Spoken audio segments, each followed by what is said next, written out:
Most of the 25 Hi, this is Eric Slack, Senior Analyst with Storage Switzerland, and thanks for joining us. Today we're talking to Rich Peterson, Director of Software Marketing for SanDisk. Hi, Rich. Hi, good to be here. You know, Rich, one of the things that we're finding is Flash and SSDs are becoming the go-to technology for improving application performance, especially in the server. And what we call server-side Flash, you know, is really becoming the thing for a lot of applications. You know, as a complement to that server-side Flash, caching is something that people are really turning their attention to. I know that SanDisk recently announced a new version of your FlashSoft software. Can you tell us a little bit about what some of the key points of that software are? Certainly, I'd be glad to. You're absolutely right that caching software is what enables solid-state storage in the server to be a properly integrated component of the storage stack. This means that with caching software, the data that's stored on the SSD here isn't an island of data separated from the storage, but it's a cache for the data that also exists in storage. And this is extremely important to the enterprise because they've got their IT policy, they've got their regulatory compliance, they've got all their data policies really hardwired into their storage infrastructure.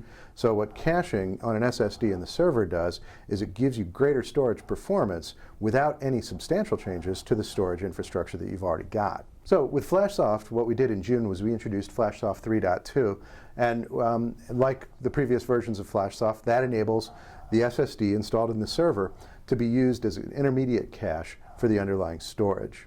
The focus on this release was scalability, flexibility, and data integrity. So the platforms that FlashSoft is available for, FlashSoft 3.2, are Windows Server and Linux. And some of the things that we've implemented were pretty much in direct response to customer requests. So with FlashSoft 2.0, we had found that we were enabling both write-through caching for improving read performance, as well as write-back caching for improving write performance. And the challenge there for some of our customers was that they wanted to enable this on a larger scale. So one of the first things we did was we increased the cache size, the size of the SSD here, that could act as a cache from 1 terabyte to 2 terabytes. The second thing that we did was we enabled up to 4 separate caches per server. So you can put 4 SSDs, and each of those could be its own cache. And this is software again, so what you're talking about is enabling the cache, however it happens to be implemented in the server. That's right. That's exactly right. Yeah. Another thing that we did was to enable an increase in the number of data volumes that a single cache could talk to. Previous versions of our software supported up to 255 volumes. With FlashSoft 3.2, we provide acceleration for up to 2,048 separate storage volumes per server. So this is in response to the kinds of applications that you see in financial services institutions. They're going to run very long batch jobs across very large numbers of storage volumes, and this is going to be things that take place within specific windows, like overnight audit processes. So performance is at a premium because the volume of data keeps growing.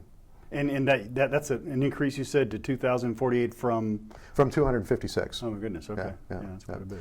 So that's really the scalability point of FlashSoft 3.2. It's increased in response to the increased amount of data that our customers wanted to serve, and the amount of data that had to be put in the cache. Now, another thing about the solution was the flexibility. A lot of our data hosted, internet hosting providers, they were asking us, is it possible to have these separate caches with FlashSoft, have one be sort of a high-end PCIe based SSD, have another be maybe a little more economical SAS attached SSD. And that's absolutely the case. So what you can do is you can put different SSDs in the same server, have this SSD serve some of the workloads and some of the volumes, and have a separate SSD based cache serve others. And so that's one way that we brought flexibility into the picture.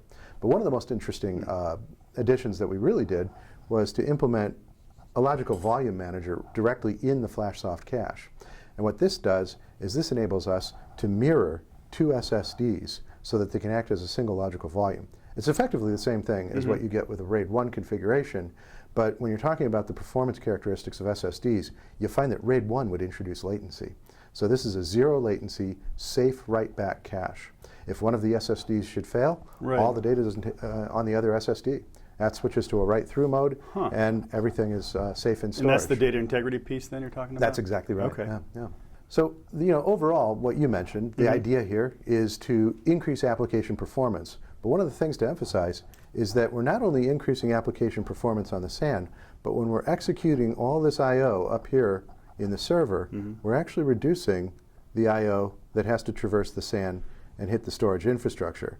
So our customers have sort of a head and a heart decision. The heart loves the increased performance that you see in the applications, but the head can justify the use of solid-state devices because you're reducing the overhead on your existing storage infrastructure, you're postponing your next storage refresh, and so you're seeing actually a positive ROI, a lower TCO, through the use of flash technology. So for people who thought flash technology was only a high-end technology for increased application performance, this is a way to implement it to actually save money. So you're saying then that a side effect or a side benefit of the solution that you're putting in to give you application performance improvement is that you're also improving the performance for everything else that has to use the storage. Exactly. Exactly. You're taking traffic off the SAN, so you're going to be doing more with your storage infrastructure that you've already got. Nice. Very cool. Very good.